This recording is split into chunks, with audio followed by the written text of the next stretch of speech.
पढ़ना क्या है ये बता, फालतू का बात नहीं। धंधा का टाइम है। कौन चैप्टर चल रहा है भाई? रुक जा, लगा दिया क्या? वर्क पावर एनर्जियन चल रहा था। हो गया। अभी क्या पढ़ना है ये बता। गुरुत्वाकर्षण। और उधर न्यूमेरिकल में कुछ कुछ बचा हुआ था तो हो गया। हो गया तो लगाओ ग्रेविटेशन। क्या लगाया है? लगाया ग्रेविटेशन, लगाया ना। तो ग्रेविटेशन क्लास 2 ना होगा ही रे। क्लास 3 कैसे लगा दिया तुम? बदलेगा? अभी ही बदल के खत्म कर, फिर बाद में तो बदलेगा नहीं। लड़का फोन करेगा क्लास 2 कहाँ है, बदल देगा ना।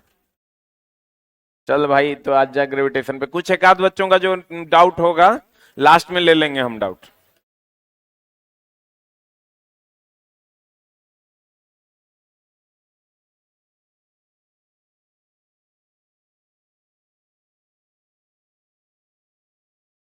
यार ग्रेविटेशन ना।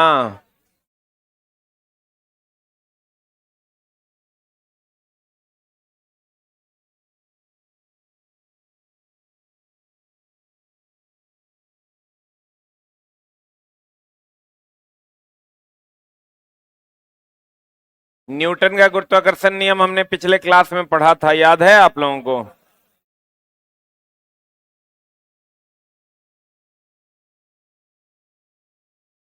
हमको जहां तक याद है हम लोग यहां तक पढ़े थे। वो टीवी का लाइन दे दो। आज सारा फैन चल रहा है ना?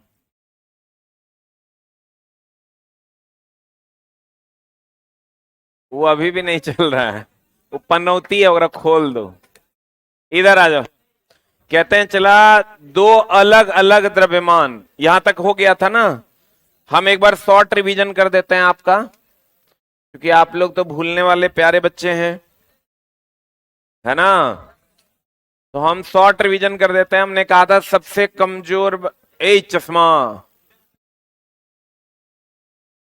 वो लोग को दो ना, तुम लोग इधर देखो ना, इधर देखो। गुरुत्वाकर्षण बल सबसे कमजोर बल है। कौन बल है ये?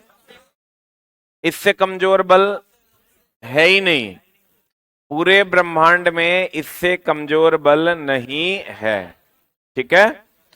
इसकी खोज पगले चचा ने की। किसने की? न्यूटन चचा ने की। न्यूटन चचा कहते थे, क्या कहते थे, कि अगर दो अलग अलग द्रव्यमान की वस्तु है, एक है m1 एक है m2, इनके बीच की दूरी है r, तो इनके बीच लगने वाला गुरुत्वाकर्षण बल इनके द्रव्यमान के गुणनफल का समानुपाती तथा इनके बीच की दूरी के वर्ग का व्युत्क्रमानुपाती होगा। यही ना कहे थे। इन दोनों समीकरण को अगर मिला देते हैं तो F समानुपाती m1 m2 bye are square हो जाता है। सही है ना। समानुपाती का चिन्ह हटा देंगे तो ये आ जाएगा जी m1 m2 बटा आर स्क्वायर। जी की खोज केवेंडिस ने की थी। किसने की थी? केवेंडिस ने की थी। और जी बराबर होता है 6.67 10⁻⁻11। चला कि नहीं टीवी? 10⁻⁻11 न्यूटन मीटर स्क्वायर बटा के जे स्क्वायर। याद आ रहा है? यही बात हम आपको पिछली कक्षा में ग्रेविटेशन चैप्टर में पढ़ाए थे। ठीक है ना। चलते हैं प्यारे विद्यार्थी आगे। आए हाय हाय, कितना बढ़िया चीज है। देखो, एक होता है गुरुत्वाकर्षण बल। जैसे लड़का और आशिक में फर्क है, नहीं है? लड़का लड़का है, आशिक आशिक है। आशिक को हमेशा प्रेम ही सूझता है, और लड़का को पढ़ाई भी सूझता है। और उसको लगता है कि जब जहिया होगा तहिया प्रेम भी कर लेंगे।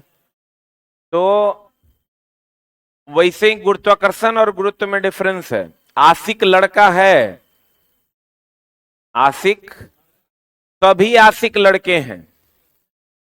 है कि नहीं? लेकिन क्या सभी लड़के आशिक हैं? हैं? बोलवे नहीं करे। आप देखो, एक होता है मेरी जान गुरुत्वाकर्षण बल। गुरुत्वाकर्षण बल। एक होता है हमारे सोना गुरुत्व बल।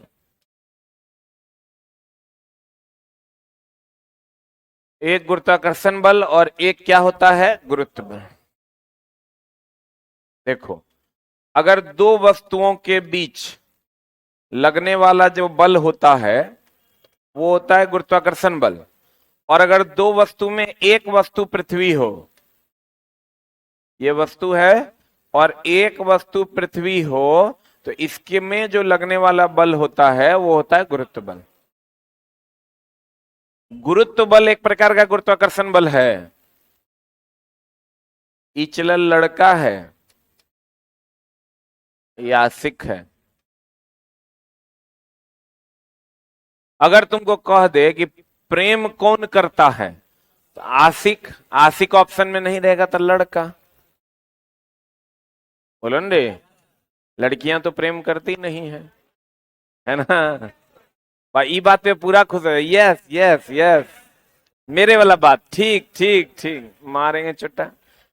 समझने की चेष्टा करना।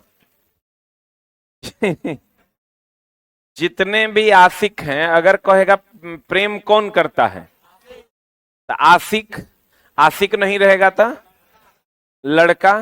तो कहेगा पृथ्वी पर लगने वाला जो बल है वो कौन बल है, तो कहेंगे गुरुत्व बल। गुरुत्व बल नहीं रहेगा तो नौ नवदीज नहीं मारेंगे, गुरुत्वाकर्षण बल मारेंगे। क्योंकि आशिक एक प्रकार का लड़का है और गुरुत्व बल एक प्रकार का गुरुत्वाकर्षण बल है। बुझा रहे हो? आपको कहेगा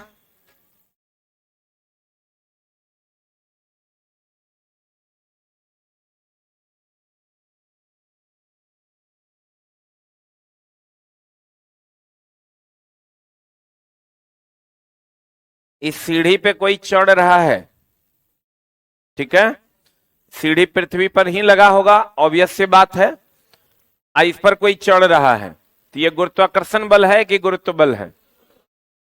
हाँ, क्योंकि सीढ़ी पृथ्वी पर लगा है, एक वस्तु पृथ्वी है, तो ये बल गुरुत्व बल है।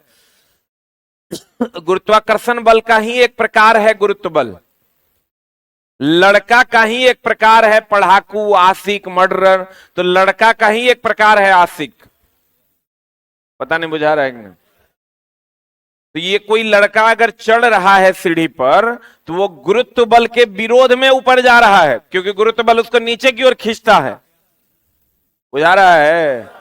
अगर गुरुत्व बल नहीं रहेगा तो आंसर क्या मानेंगे, गुरुत्वाकर्षण बल के विरुद्ध जा रहा है। अगर कोई लड़का सीढ़ी पर चढ़ रहा है तो वो गुरुत्व बल के विरुद्ध चढ़ रहा है, क्योंकि गुरुत्व बल उसको नीचे ला रही है। गुरुत्व बल नहीं रहेगा तो कौन बल के विरुद्ध चढ़ रहा है? आ आए रे, गुरुत्वाकर्षण बल के विरुद्ध चढ़ रहा है। बोलो न रे, बाहरे चिल्ला। कहते हैं गुरुत्वाकर्षण बल, जब किसी भी दो वस्तु के बीच लगने वाला बल कौन बल है? आज दो वस्तुओं में एक वस्तु पृथ्वी पर रहे तब कौन बल लगता है? एक लाइन लिख लो, गुरुत्वाकर्षण बल का एक प्रकार है गुरुत्व बल। गुरुत्वाकर्षण बल का एक प्रकार है गुरुत्व बल। गुरुत्वाकर्षण बल का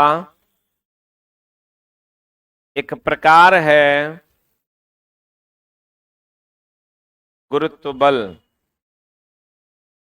गुरुत्वाकर्षण बल का एक प्रकार है कौन बल? गुरुत्व बल।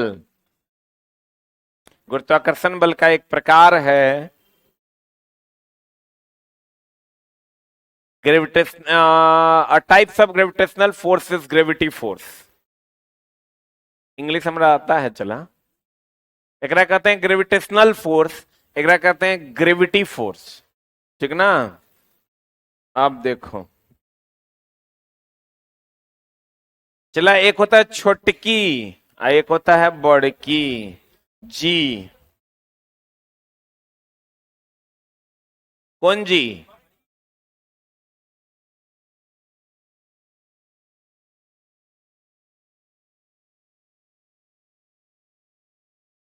तुझ मिलने की न मिलना क्या था, कलम था क्या? हाँ निकाल लो। हम एक रस का लिख रहे हैं। छोटकी जी अब बड़की जी। छोटकी जी को कहल जाला सार्वत्रिक नियतांक, मत बोलो, सार्वत्रिक गुरुत्वाकर्षण,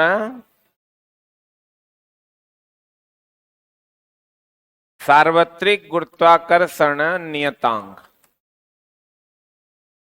आज छोटकी जी जो है ये तो पृथ्वी का त्वरण है हो, इसको कहते हैं गुरुत्वीय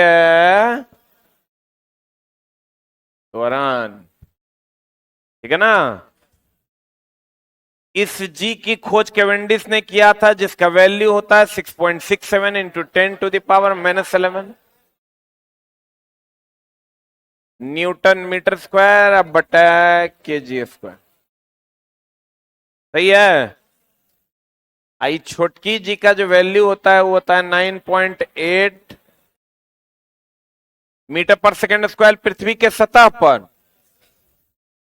पृथ्वी के सतह पर।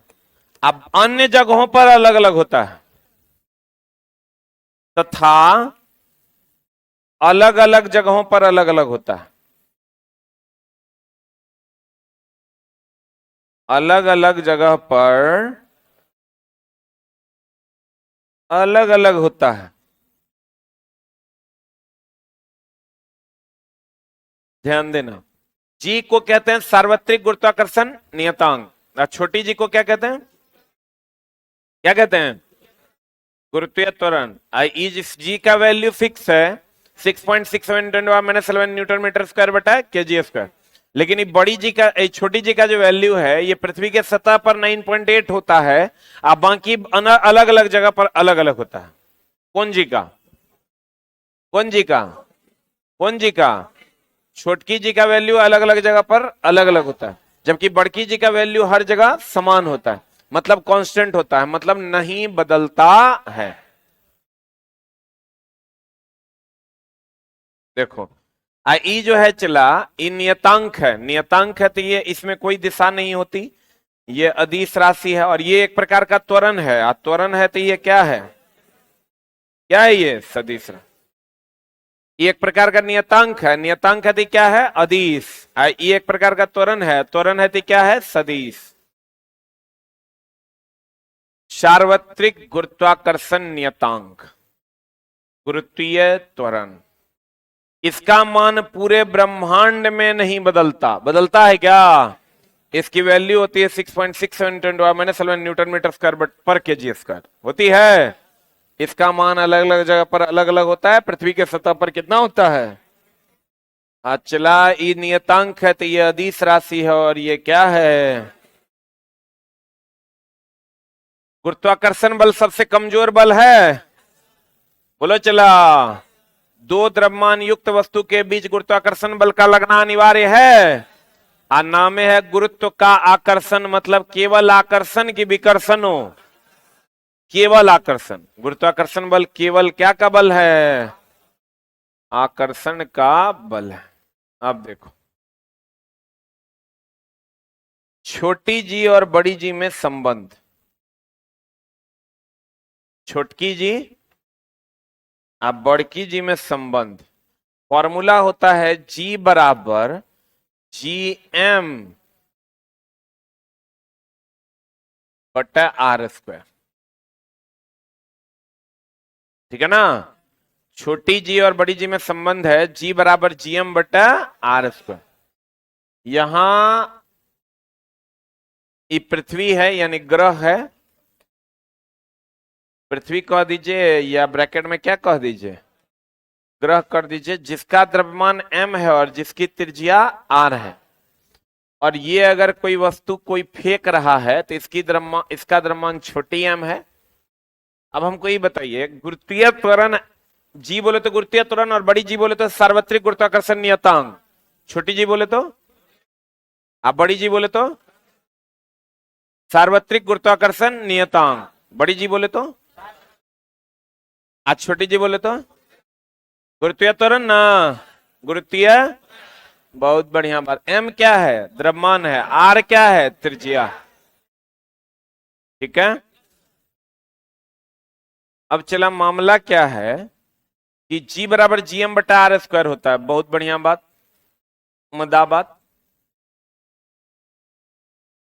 तो गुरुत्वीय त्वरण का जो मान है वो केवल ग्रह के द्रव्यमान और ग्रह की त्रिज्या पर निर्भर करता है, अर्थात बड़ी एम और बड़ी आर पर निर्भर करता है। यह फेंके जाने वाले वस्तु के द्रव्यमान पर निर्भर नहीं करता है।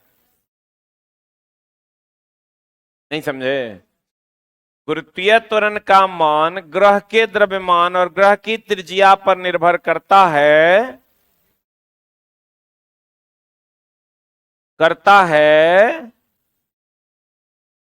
लेकिन फेंके जाने वाले वस्तु के द्रव्यमान अर्थात छोटी एम पर निर्भर करता है। आप कहिएगा गुरुजी आप कहां से लाए, ये ऑलरेडी प्रूव्ड है, ये ऑलरेडी क्या है, प्रूव्ड है, आपको मान लेना है। ये ऑलरेडी क्या है, प्रूव्ड है, आपको क्या कर लेना है, मान लेना है। तो जी बराबर कहते हैं गुरुत्वीय त्वरण का मान फेंके जाने वाले वस्तु के द्रव्यमान पर निर्भर नहीं करता। इसीलिए तो कहते हैं कि अगर दो अलग अलग द्रव्यमान की वस्तु को नीचे गिराया जाता है, एगो 2 किलो का है और एगो 5 kg का है, तो दोनों साथ साथ गिर जाता है,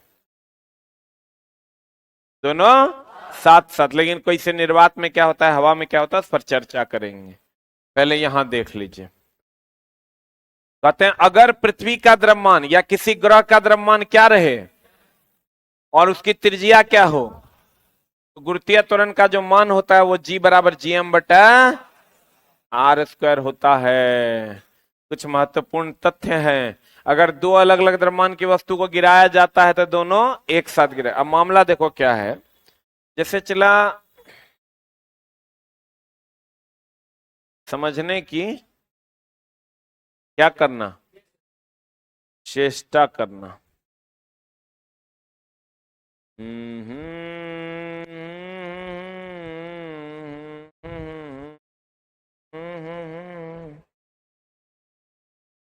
दोस्तों को क्या हो गया, एगो कागज का टुकड़ा देना थोड़ा सा, वो नीचे में है, फाड़ो मत।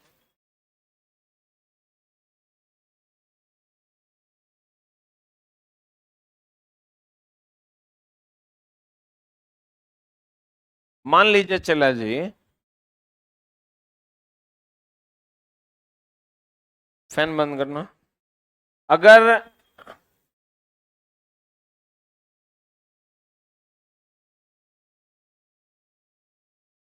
हम बोले फैन बंद कर दो, तो फैन को अपनी ओर मोड़ लिया, अरे बाप रे बाप, देखो ये सब दैत्यराज सुग्रीव के भतीजा है। दो अलग अलग द्रव्यमान मान लेते हैं, ये भी तो एक द्रव्यमान है, ये भी जब अलग अलग द्रव्यमान है तो कोई कितनों भारी कोई कितनों हल्का रह सकता है।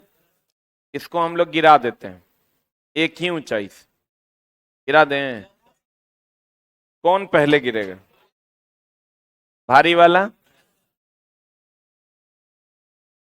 भारी वाला पहले नहीं गिरेगा। एकरा में कोई दर्द है तो बताओ, है क्या, कौन पहले गिरेगा, कब, जब हवा में गिराएंगे तब, जब किस में गिराएंगे,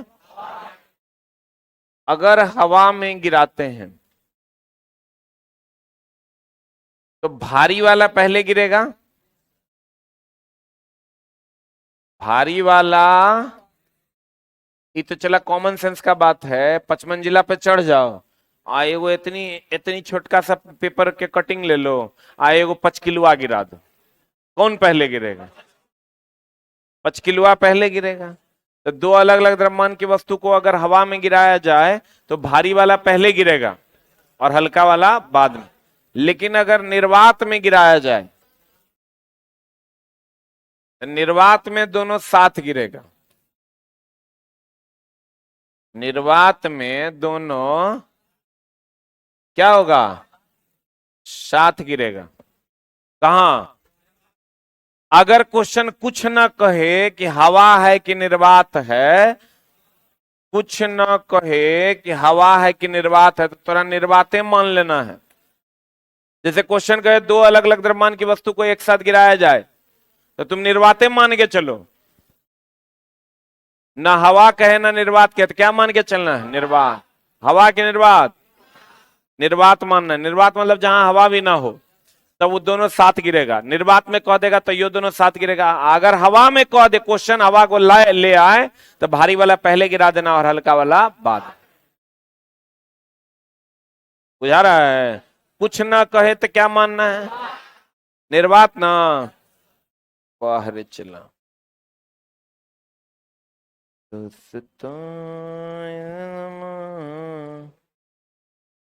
कहता महत्वपूर्ण तथ्य, अगर दो अलग अलग द्रव्यमान की वस्तु को गिराया जाता है तो दोनों एक साथ गिरेगा, क्योंकि इसमें हवा की बात नहीं ना किया है, निर्वात की बात नहीं ना किया है, तो दोनों साथ गिरेगा कि अलग अलग गिरेगा?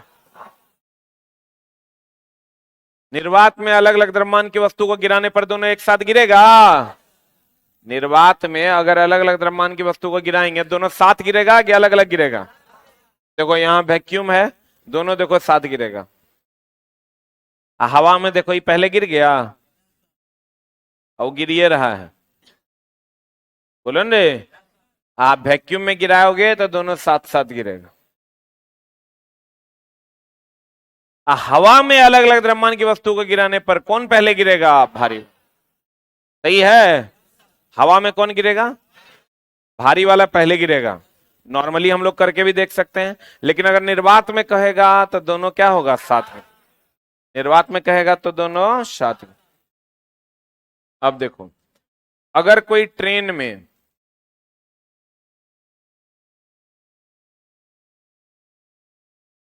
मान लीजिए कोई व्यक्ति ट्रेन में बैठा है, ट्रेन में बैठे हैं आप लोग, ट्रेन में बैठा, ट्रेन एक समान वेग से अगर चलेगी तो ऐसे ऐसे करेगा तो सिक्का हाथ में आएगा। अगर चला फेंका, अपने वेग को फेंका और अपने वेग को बढ़ा लिया तो पीछे, तो बढ़ता वेग त्वरण होता है। अगर फेंका और अपने वेग को घटा लिया तो आगे। एक समान वेग से जाएगा तो हाथ में, और अगर फेंका और अपने वेग को बढ़ा लिया तो पीछे, अब फेंका अपने वेग को घटा लिया था आगे। तो घटता वेग त्वरण की मंदन, अब बढ़ता वेग त्वरण। बाहर चला।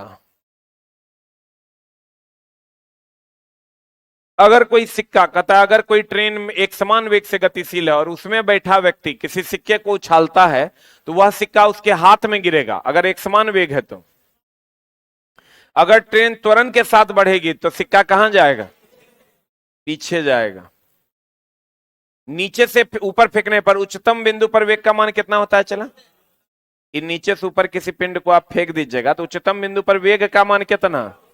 आज जी तो लगभग हर जगह कांस्टेंट रहता है 9.8 या 10 मीटर पर सेकंड स्क्वायर। ऐसा क्वेश्चन हम लोग बनवाए भी हैं आपसे। बोलिए, आप कहिएगा जी का मान, आप बोले थे अलग अलग जगह पर अलग अलग होता है, इतना कम डिस्टेंस के लिए इसको फिक्स मान लिया जाता है 9.8 या 10। बोलो रे। कहता नीचे से ऊपर फेंकने पर उच्चतम बिंदु पर वेग का मान क्या होगा? उच्चतम बिंदु पर वेग क्या होगा? शून्य होगा। और गुरुत्वीय त्वरण का मान कितना होगा?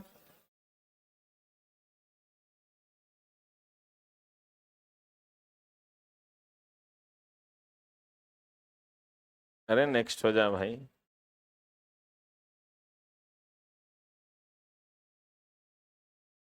हाँ, एक बात बताइए, अगर कोई ग्रह जो है किसी चीज के चारों तरफ चक्कर लगा रहा है तो उसका विस्थापन कितना हो जाएगा? तो किया गया कार्य कितना होगा? अगर कोई वस्तु किसी ग्रह के चारों ओर चक्कर लगाता है तो किया गया कार्य शून्य होगा, क्योंकि विस्थापन का मान क्या होगा, शून्य होगा। यही ना होगा चला, इसमें तो कोई डाउट नहीं होना चाहिए जो लोग शुरू से क्लास कर रहे हैं। एक फॉर्मूला है चला, G बराबर GM बटा R², यही ना है। आपको इसका एक सवाल पूछेगा कि G में प्रतिशत बदलाव, G में प्रतिशत बदलाव बराबर फॉर्मूला होता है R का घात गुना R में प्रतिशत बदलाव, R का घात गुना R में प्रतिशत बदलाव। G में प्रतिशत बदलाव बराबर फॉर्मूला होता है R का घात गुना R में प्रतिशत बदलाव। अब R का घात यहां कितना है, तो ऊपर जाएगा तो कितना होगा, -2 गुना R में प्रतिशत बदलाव।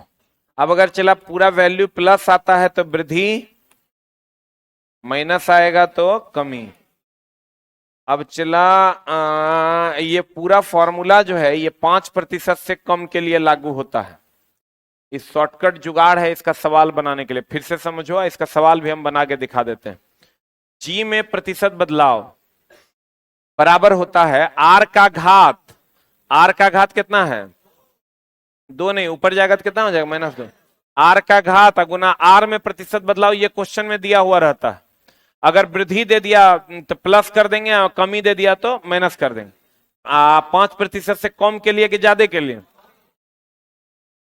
अब देखो इसका सवाल, G बराबर GM बटा R², G में प्रतिशत बदलाव बराबर R का घात गुना R में प्रतिशत बदलाव। G के मान में प्रतिशत बदलाव बराबर होता है -2 गुना R में प्रतिशत बदलाव। ये R2 ऊपर जाएगा, -2 नहीं हो जाएगा। अब प्लस बोले तो वृद्धि, माइनस बोले तो कमी। ये कितना प्रतिशत से कम के लिए, कहता है अगर किसी ग्रह के द्रव्यमान को अस्थिर रखते हुए ग्रह की त्रिज्या कितना % की वृद्धि कर दी जाए, कितना, तो गुरुत्वीय त्वरण में कितने प्रतिशत के मान में कितने प्रतिशत का बदलाव होगा। तो गुरुत्वीय त्वरण में किसमें बदलाव कह रहा है, G में ना। तो G में प्रतिशत बदलाव का फॉर्मूला आप जानते हैं, -2 गुना R में प्रतिशत बदलाव। अभी न बताए हैं, तो देखिए तो क्वेश्चन में दिया हुआ है कि R में प्रतिशत बदलाव, अस्थिर रखते हुए ग्रह की त्रिज्या 2% की वृद्धि कर दी जाए, तो ये हो जाएगा -2 गुना 2% की वृद्धि कर दी जाए +2 ना, ये हो जाएगा प्लस माइनस माइनस।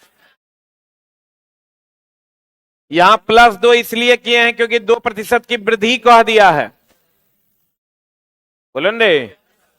तो ये हो जाएगा -4%, तो -4% हो जाएगा, मतलब 4% की कमी ना हो गई, 4% की क्या हो गई, कमी। एक बार फिर से देख लो, अगर किसी ग्रह का द्रव्यमान को अस्थिर रखते हुए ग्रह की त्रिज्या में 2% की वृद्धि कर दी जाए, कितना प्रतिशत की, तो गुरुत्वीय त्वरण के मान में कितने प्रतिशत का बदलाव होगा। तो यहां पर चला -2 है गुना R में प्रतिशत बदलाव है, तो -2 गुना R में प्रतिशत बदलाव हो जाएगा +2, क्योंकि यहां 2% की वृद्धि दे दिया। ई ऑलरेडी फॉर्मूला का ही है, बोलन रे। यहां -2 +2, तो -4%, यानी 4% की क्या हो गई, कमी। इसका सवाल बना लीजिएगा, एक सवाल लिखिएगा।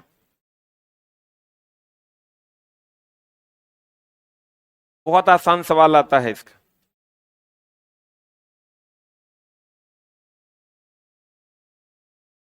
लिखाएं।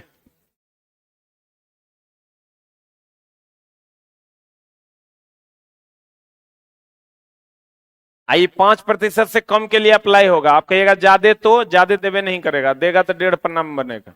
लिखिएगा, लिखाएं। अगर किसी ग्रह के द्रव्यमान को अस्थिर रखते हुए, अगर किसी ग्रह के द्रव्यमान को अस्थिर रखते हुए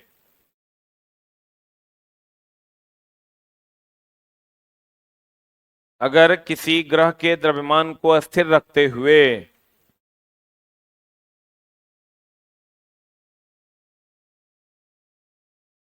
उसकी त्रिज्या में 1% की कमी कर दी जाए, उसके त्रिज्या में 1% की कमी कर दी जाए, अपना अपना बनाओ कोई नहीं बोलेगा, 1% की कमी कर दी जाए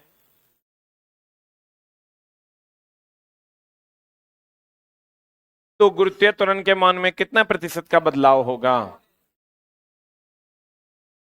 चुप हो जाओ यार। तो गुरुत्वीय त्वरण के मान में कितने प्रतिशत का बदलाव होगा? लिखें।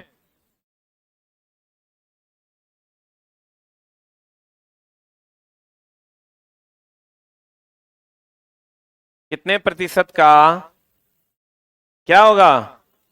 बदलाव होगा। ये तो चला -2 तो ये फिक्स न है हो, ये फॉर्मूले का फिक्स है, बोलबे नहीं करेगा। तब -2 वही हो जाएगा गुना आर में प्रतिशत बदलाव, कितना? -2 की 1, अब माइनस की प्लस, हाँ, क्योंकि 1% की कमी हो रही है, तो ये -1 कर दिया, माइनस माइनस हो जाएगा प्लस, तो 2 + 2% यानी 2% की क्या हो गई? वृद्धि हो गई। 2% की क्या हो गई? वृद्धि। क्लियर है? 2% की क्या हो गई चला? वृद्धि। Any doubt? क्लियर? अब जी के मान में क्या है परिवर्तन? देखिए चला जी, एकदम सिंपल है, जो हम आपको बताए हैं इसको ध्यान से समझने की कोशिश कीजिएगा। अगर दो अलग अलग द्रव्यमान की वस्तु है, एक है m1 और एक है क्या आपका m2, दोनों के बीच की दूरी क्या है? r। तो इनके बीच लगने वाला गुरुत्वाकर्षण बल इनके द्रव्यमान के गुणनफल का समानुपाती तथा इनके बीच की दूरी के वर्ग का व्युत्क्रमानुपाती होता है। दोनों को मिला के लिखिएगा तो F समानुपाती हो जाएगा m1 m2 बटा r स्क्वायर। सही है ना? F समानुपाती हो जाएगा m1 m2 बटा r स्क्वायर। समानुपाती का चिन्ह हटाइएगा, g m1 m2 बटा आर स्क्वायर। जी का वैल्यू लेके आइएगा जो कैवेंडिश दिया था 6.67 इंटू 10⁻11 न्यूटन मीटर स्क्वायर अब बटा केजी स्क्वायर। कोई दिक्कत है यहां तक तो बताइए, है क्या?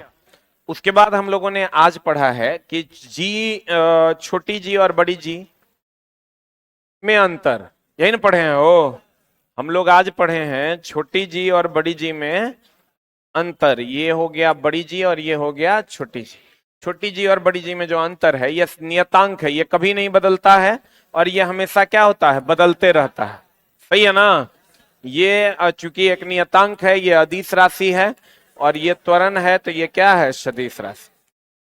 क्या है ये? सदिश राशि है। ये नियतांक है तो ये अदिश राशि है, और ये क्या है? सदिश राशि। ये न पढ़े हैं?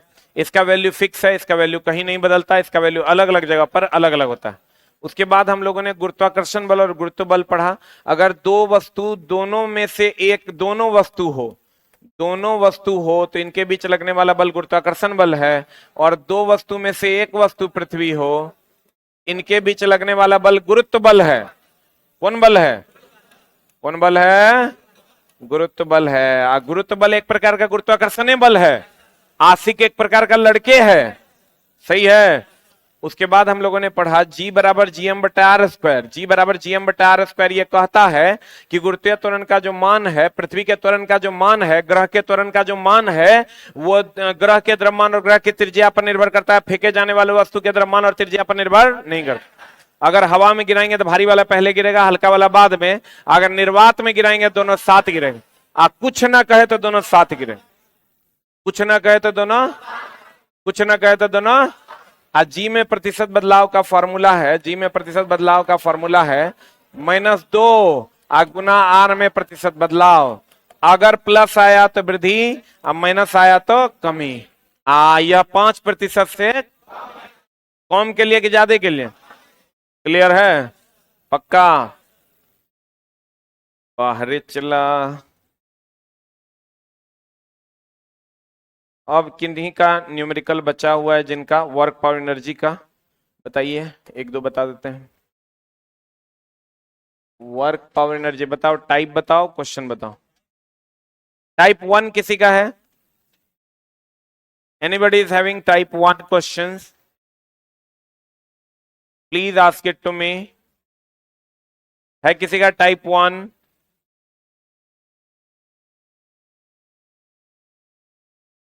है चला न्यूमेरिकल टाइप 1? हाँ जी, क्वेश्चन नंबर 4 टाइप 1 का क्या है भाई? टाइप 1 का क्वेश्चन नंबर 4 देखें। नहीं बना इस भाई से, थर्ड एडिशन है। Type 1 question number 4।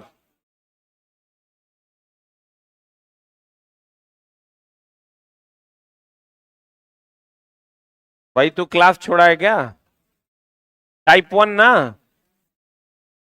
अब पलट रहा है। बैठ छोटा, बैठो, नहीं आता नहीं बताएंगे क्वेश्चन। कितना सड़ा हुआ क्वेश्चन है यार।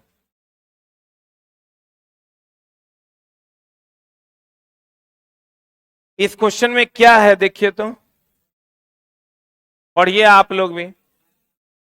एक कुली 100 मीटर की दूरी तक 500 न्यूटन का भार उठाता है तो उसके द्वारा किया गया कार्य 0 होगा। थीटा 90 सॉल्यूशन दिया हुआ है। कोई समस्या है क्या इसमें? पूरा सॉल्यूशन भी दिया हुआ है यार, उसको तो देखो। बोलो टाइप 1 का और कोई क्वेश्चन है तो बोलो। चला पहले पढ़िए उसको कि क्वेश्चन क्या कह रहा है, हमको समझ में आ रहा है कि नहीं। आई 100 बार बताया हुआ है कि कोई कुली बोझा लेकर जाएगा तो किया गया कार्य कितना होगा? 0 होगा। खाली कंपैरिजन की स्थिति में अगर कह दे कोई एक आदमी बैठा हुआ है तो उसमें कार्य 0 होगा, कि एक आदमी बोझा लेकर चल रहा है उसमें कार्य 0 होगा, तो हम कहेंगे उस स्थिति में कहेंगे बैठा हुआ है तो कार्य 0 हो। बोले थे, याद है ना? बोलिए। इस टाइप 1 का, टाइप 5 का,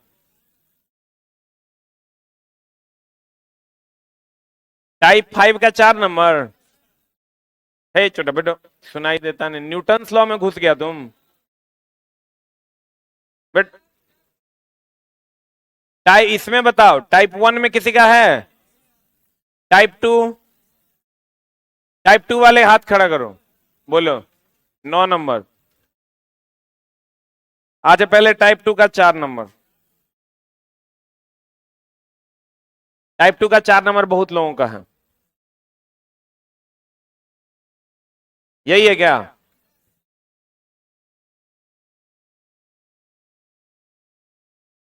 कहता है 0.5 किलोग्राम द्रव्यमान का एक घन है, चिकनी सतह पर इतना मीटर पर सेकंड की गति से चल रहा है। वह 1 किलोग्राम की एक अस्थिर अन्य वस्तु से टकराता है और दोनों एकल वस्तु के रूप में साथ चलता है। टकराव के दौरान हुई क्षति का मान क्या होगा? चिल्ला। ई एगो घन है जो 0.5 केजी का है। इसका किलोग्राम द्रव्यमान का एक घन चिकनी सतह पर 2 मीटर पर सेकंड, ये चल रहा है 2 मीटर पर सेकंड से। एक अस्थिर लकड़ी के एक वह इतना किलोग्राम का एक अस्थिर अन्य वस्तु से टकराता है। तो भैया इसका द्रव्यमान दे दिया है 1 किलोग्राम। टकराता है और वो दोनों एकल वस्तु के रूप में आगे बढ़ने लगते हैं, वो दोनों एकल वस्तु के रूप में आगे बढ़ने लगते हैं। तो टकराव के दौरान हुई क्षति का मान क्या होगा? अब ये आगे बढ़ रहे हैं एकल वस्तु होकर के, ये x मान लो इसका वेग है, इसका द्रव्यमान 0.5 केजी है, इसका द्रव्यमान 1 केजी है। ई चला, इससे पहले की गतिज ऊर्जा निकाल लीजिए, इसके बाद का गतिज ऊर्जा निकाल लीजिए, दोनों को घटा दीजिए, क्षति मिल जाएगा। अब इसके बाद का जो निकालिएगा उसके लिए आपको x का मान चाहिए, तब ना हाफ mv स्क्वायर कीजिएगा। x का मान निकालने के लिए टक्कर से पहले का संवेग बराबर टक्कर के बाद का संवेग कर दीजिए, तो वेग x निकल जाएगा। x निकलेगा तो इसकी गतिज ऊर्जा फिर निकाल लीजिए, हाफ m का मान 1 का प्लस 0.5 1.5 हो जाएगा। अब v का मान यहां से निकाल लीजिएगा, तो हाफ mv स्क्वायर कर दीजिए। इसका वेग होगा नहीं क्योंकि इसका वेग 0 है, तो इसका हाफ mv स्क्वायर कर दीजिए, इसमें से इसको घटा दीजिए, जो आएगा वो आंसर हो जाएगा। आप कहिएगा नहीं समझे सर, तो हम समझा देते हैं, गौर फरमाइएगा। ऐसे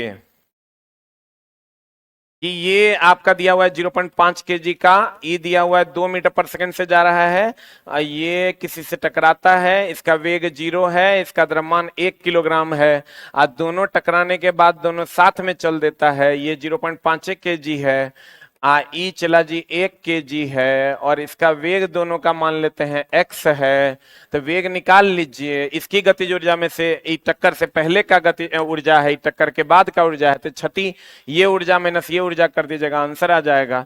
लेकिन पहले संवेग संरक्षण का सिद्धांत लगाइए, 0.5 गुना 2 करेंगे, संवेग बराबर द्रव्यमान गुना वेग करेंगे, प्लस 0 इंटू 1 करेंगे, बराबर x इंटू 1 प्लस 0.5 1.5 करेंगे। यहां से x का मान निकाल लीजिए कितना आता है, कितना आएगा देख लीजिए, 5 दूनी 10, 1 हो जाएगा, ये उस साइड जाएगा, 1/1.5 आ जाएगा, पॉइंट उड़ेगा 10 हो जाएगा, 5 दूनी 10, 5 तिया 15, 2/3 मीटर पर सेकंड आ जाएगा, आएगा। इसका वेग आपको पता है 2/3 मीटर पर सेकंड।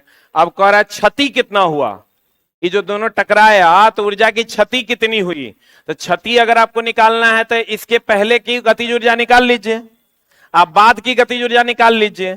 आपको यहां भी m पता है 1.5 kg, भी पता है 2/3 मीटर पर सेकेंड, इधर के लिए भी गतिज ऊर्जा निकालिएगा तो ये तो 0 हो जाएगा, इसका निकालिए हाफ m v स्क्वायर, एकरा में से एकरा घटा दीजिए, जो आएगा उत्तर हो जाएगा। वही देखो करल है, बोलो खाली यहां लफड़ा है क्या निकालने का, x निकालने, क्योंकि x तो पता नहीं है। बोलो आज की कार्रवाई यहीं तक, फिर कल बता देंगे, टेंशन नहीं ले, अगर पेंडिंग में है वो बताएंगे।